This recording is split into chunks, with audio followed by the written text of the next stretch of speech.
আন্দোলন করি কোন দুধ খা মায়ের লাল কোন দাদার বাপকে দেখে কোন দিদির মাকে দেখে আমরা ভয় করি না। সংবিধানের ভিতরে সংবিধানের দায়রের ভিতরে থেকে আমাদের আন্দোলন চলছে। ওয়াকাবের বিরুদ্ধে আন্দোলন করতে গেলে দিল্লি চলে যাও। খবরদার, আগামী 26-এর ভোট বাংলার তরুণ সমাজ যুব সমাজ দেখিয়ে দেবে। আমাদের যখন দিল্লি দেখিয়েছে, আমরাও নেতারা যখন আসবে বলবে ভোট, আমরা বলবো দিল্লিকে দেবো। এই হ্যাঁ না, খোদার কসম, বাংলার তরুণ ব্রিগেডদের বাংলার যুব সমাজদের আমি বলে যাচ্ছি, ইতিপূর্বে বাংলায় অনেক দালালের দালালি দেখেছি, অনেকের মুনাফিকি দেখেছি। যারা 26-এর ব্রিগেড দেখে আব্বাস ভাইয়ের নামে যারা কুমন্তব্য করেছিল, আজ সেই সব মুনাফিক সেই সব দালালদের মাঠে ময়দানে দেখা যায় না। এই হ্যাঁ না, সেসব চামচাগুলো কোথায় গেল? কেন? দিদি বলেছে দিল্লি চলে যাও, মালগুলো ইঁদুরের গর্তয় ঢুকে গেছে।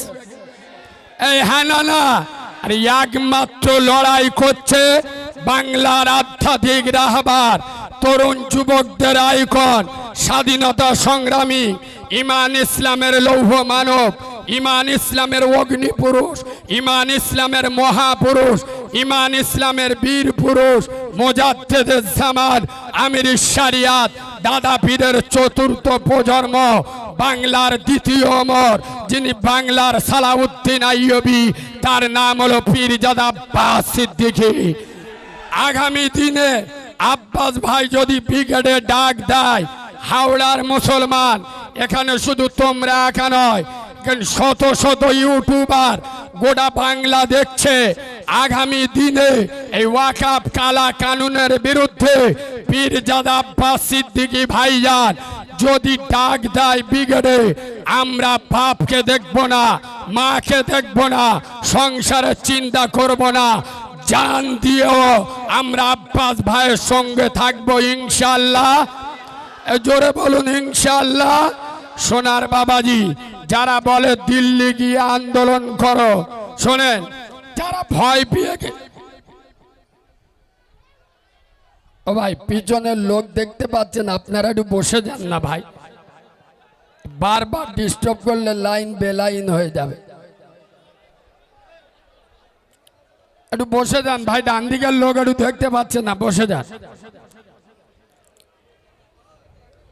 তবে আমি একটা কথা স্পষ্ট আপনাদের বলে যাই, এই ওয়াকাফ কালা কানুনের বিরুদ্ধে আমাদের যে আন্দোলন, যুবক ছেলেরা গুজবে কান দেবে না।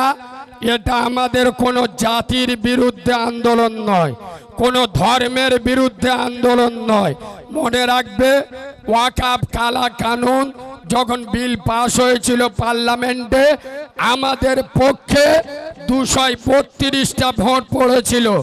মানে ওয়াকাফ বিলের বিরুদ্ধে টোটাল ভারতবর্ষে মুসলিম এমপি মাত্র 40 জন, আর আমরা ভোট পেয়েছি 232 জন। তার মানে ফেরেশতারা ভোট দিয়েছিল? নিশ্চয় নয়। আমার হিন্দু ভাইয়েরা, খ্রিস্টান ভাইয়েরা, পাঞ্জাবি ভাইয়েরা, কালা কানুন, এই ওয়াকাফ আপনার বিল, এটা মুসলিম বিরোধী নয়, এটা সংবিধান বিরোধী। এই তো দেখছেন আব্বাস ভাই পরের পর ওয়াকাফ বিলের বিরুদ্ধে আন্দোলন করছে। আমরা যদি গণতান্ত্রিক প্রক্রিয়ায় আন্দোলন করি, কোন দুধ খা মায়ের লাল কোন দাদার বাপকে দেখে কোন দিদির মাকে দেখে আমরা ভয় করি না। সংবিধানের ভিতরে সংবিধানের দায়রের ভিতরে থেকে আমাদের আন্দোলন চলবে। আব্বাস ভাইয়ের প্রতিদিন আন্দোলন চলছে। একটা আন্দোলন হিংসাত্মক হয়েছে দেখেছেন? আর কথা বলে না, আজকে দেখেছেন যে ট্রেন অবরোধ হয়েছে, রাস্তায় গাড়ি ভাঙচুর হয়েছে, কারো ধরে মারধর করেছে, জাতি দাঙ্গা করেছে? না, এটা আমাদের ধর্মের কোন জাতির বিরুদ্ধে আন্দোলন নয়, ধর্মের বিরুদ্ধে আন্দোলন নয়। এই যে মোদী সরকার কালা কানুন এনেছে তার বিরুদ্ধে আমাদের আন্দোলন। আমাদের মাননীয় তো আলটোপকে ঘাস খেতে যাচ্ছে, আমার ভাষা বুঝতে পারেননি। আমাদের আন্দোলনটা খুদ তো রাজ্য সরকারের বিরুদ্ধে নয়, আমাদের আন্দোলনটা কার বিরুদ্ধে? কেন্দ্রীয় সরকারের বিরুদ্ধে। আপনার বুক যন্ত্রণা করছে কেন বলবো, যন্ত্রণার ওষুধটা দেবো, দিলে অনেক জনার হয়তো গায়ে লাগতে পারে। কসম খোদার, আমি বাচ্চা মাওলানা কারিমুল্লাহ জেহাদি এই ডায়মন্ডের লোককে চিনে নেন, নবিয়ানা মেম্বারে দাঁড়িয়ে চ্যালেঞ্জের সাথে বলে যাচ্ছি, মোদী সরকার ওয়াকাফ কালা কানুন কালকের তো নাড়া দিয়েছে, আর আব্বাস ভাই 10 বছর এই ওয়াকাফের বিরুদ্ধে আন্দোলন করছে। এই বাংলার জমিনে অনেক হারামখোরের বাচ্চা, মুনাফেকের বাচ্চা, মুসলিম নামের মুনাফেক রাজনীতির পাওয়ারে টাকার ক্ষমতায় মসজিদের জায়গা বিক্রি করে খেয়েছে। এই হানানা মাদ্রাসার জায়গায় দোকান ভাড়া দিয়ে খাচ্ছে, বাবার কিসের? রাজনীতির পাওয়ার।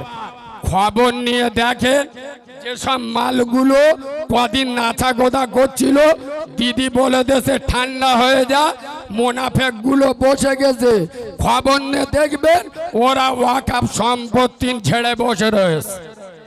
এই হানানা, সুতরাং আজ বেশি বিস্তারিত আলোচনা নয়, আমি বাংলার তরুণ সমাজ আমার দেখে খুব আনন্দ হলাম যে এতগুলো তরুণ যুবক নওজোয়ান খোদার কসম মদিনা রওজা পাক থেকে আমেনার লাল মুস্তফা জানের আহমদ আজ বাংলার তরুণ যুব সমাজের আপনার করুণ দৃষ্টিতে তাকিয়ে আছে।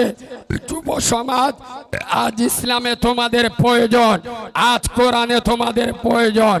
তবে যারা আমাদের ধমকায় চমকায়, আব্বাস সিদ্দিকের মিটিংয়ে গেলে অমুক করে দেবো তুমুক করে দেবো, যুবক ছেলেরা, আমি কালিমুল্লাহ জেহাদি শেষে একটা কথা বলে যাচ্ছি, শোনো। আবি ইসলাম জিন্দা হ্যায়, अभी कुरान बाकी है, अभी करबला की आखिरी मैदान बाकी है। आज कुत्तों का वक्त है, कल हमारे दौर आएगा। नारे तकबीर, नारे तकबीर, नारे तकबीर। फुरफुरा शरीफ आहले सुन्नतल जमात पीरजादा अब्बास सिद्दीकी भाईजान। তবে যুবকদের শেষে আমি একটা মেসেজ দিয়ে যাচ্ছি, আরে আব্বাস ভাইয়ের ভক্ত হতে গেলে ভাইজান প্রায় সময় একটা কথা বলে, আবেগ দিয়ে চললে হবে না, বিবেক দিয়ে চলতে হবে।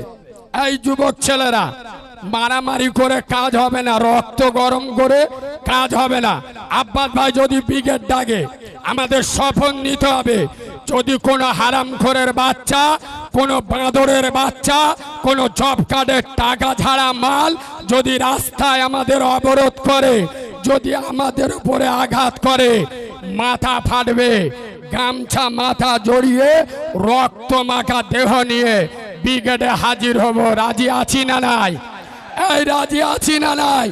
তবে আর একটা কথা বলে যায়, পরিকল্পনা করবেন। ধর ভাইজান আগামী সপ্তাহে ব্রিগেড ডেকে, আপনারা দেখছেন আমরা এখান থেকে গাড়ি করলে এখানকার নেতারা অতিরিক্ত ঝেড়ে বসে হয়েছে, মানে বুঝতে পেরেছেন তো? আর যে ঝাড়া ঝেড়েছে শালা ওর বোর পেট রাজহাঁস হয়ে গেছে। সুতরাং দেখছেন এখান থেকে বেরোলি হামলা হতে পারে, তাহলে আপনারা জোশে কাজ করবেন না, হুঁশে কাজ করবেন। পিছলের নেটে যাচ্ছে, আমি ভাঙড় ক্যানিং দক্ষিণ 24 পরগনার তরুণ সমাজদের বলছি, আবেগ দিয়ে নয় বিবেক দিয়ে চলবে। কালকের ভাইজান ডেকেছে, গাড়ি ঘোড়ার দরকার নেই, আজকে সৌর বাড়ি চলে যাও, খালার বাড়ি চলে যাও, নানির বাড়ি চলে যাও, ট্রেনে গিয়ে ব্রিগেডে হাজির হও, বাসে গিয়ে হাজির হও। হার হালতে সব আমাদের সফল করতে হবে, বলুন ইনশাআল্লাহ। সোনার বাবাজি প্রচুর আলেম উলামা আছে, ভাইজান এই মাত্র ঢুকে যাবেন। আমি শেষে একটা কথা এতগুলো তরুণ যুবকদের নিয়ে বলতে চাই, আগামী দিনে পীরজাদা আব্বাস সিদ্দিকীর মতো একজন মোমেন ইমানদার যাত্রার পিছনে না ছুটে একমাত্র পীরজাদা আব্বাস সিদ্দিকী বাংলার জমিনে, যার ভিতরে মুনাফিকি চামচামি পাবেন না, যিনি হক কথা শাসকের সামনে চোখে চোখ রেখে বলতে পারেন, সেই আব্বাস ভাইয়ের সাথে আমি কালিমুল্লাহ জেহাদি আছি এবং বাংলার আপামর জনসাধারণ আছেন।